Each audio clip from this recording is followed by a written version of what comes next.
Akanachi Anambra State bụ ọkammụta Chukwuma Soludo ekwunwego etu esi wee na anụ ya ọkụ n'obi ịhụ na ọ kwadoro nnọọ ndị ntorobịa ka ha nwee ike bụrụ ndị ga-akwụdosiri nnọọ onweghị ike n'onwe ha ma na-emepụta ihe ha hụrụ anya. Akanachi steeti a bụ onye kwupụtara nke a n'oge a na-agbape ọgbakọ nke achịkọbara were mkpụrụ abalị abụọ gbadoro nnọọ ụkwụ n'etu a ga-esi wee kpara ya bụ ọjị nkụ bụ ogige ebe a na-amụgasị ọrụ aka dịgasị iche iche maka ya bụ amụma o ji n'aka bụ nke gbadoro ụkwụ n'otu onye ntorobịa na ọrụ aka abụọ bụkwazị mmemme achịkọbara n'Ọka. Ka Valentine Mbadowa kọtọpụrụ gị akụkọ a.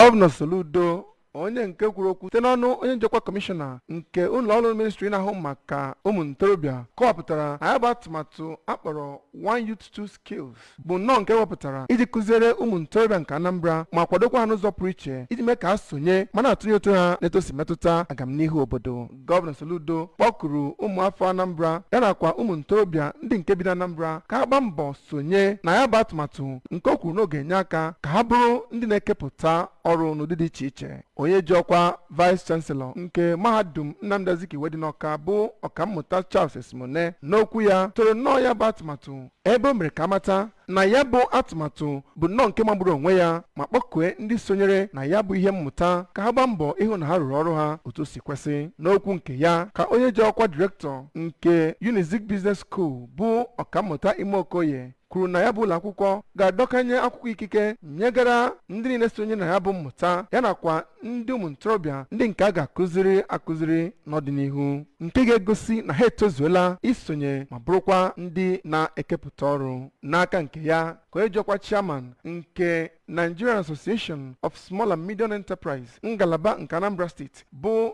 Maazị Chinecherem Ogwegbe onye nke sonyere na ndị ahụ akpọrọ Entrepreneurship Development Institute kwere nkwa na ha ga-arụ ọrụ ha otu esi ndebe anya. Onye ndụmọdụ pụrụ iche nyegara Gọvanọ Soludo n'ịgbasara ịkwalite ọnọdụ ụmụ ntorobịa bụ Dọkịta Nelson Omenugha onye nke gwara ọgbakọ ahụ okwu mere ka amata na ya bụ atụmatụ One Youth Two Skills bụ nnọọ nke bụ ịgba ma bụrụ nke bịara n'oge kwesịrị ekwesị ma kpọkuo ụmụ ntorobịa nke Anambra ka ha sonye na ya bụ atụmatụ iji mee ka ha bụrụ ndị nọrọ onwe ha n'etosi metụta ikewapụta akụ na ụba. Ya bụ ihe nkụzi bụ nke achịkọbara site na njikọ aka ministri na-ahụ maka ịkwalite ọnọdụ ụmụ ntorobịa ya nakwa Nnamdi Azikiwe University Business School nke ebumnobi ya bụ ime ka ya bụ atụmatụ Gọvanọ Soludo n'etosi metụta ikewapụta ndị ntorobịa milonia ndị nke ga-adị 1,000 n'ọnụọgụ ya nakwa ikewapụta ọrụ ga-adị puku kwuru puku kwa afọ ọbụla. Site n'Ọka, abụ m Valentine Mbadowa.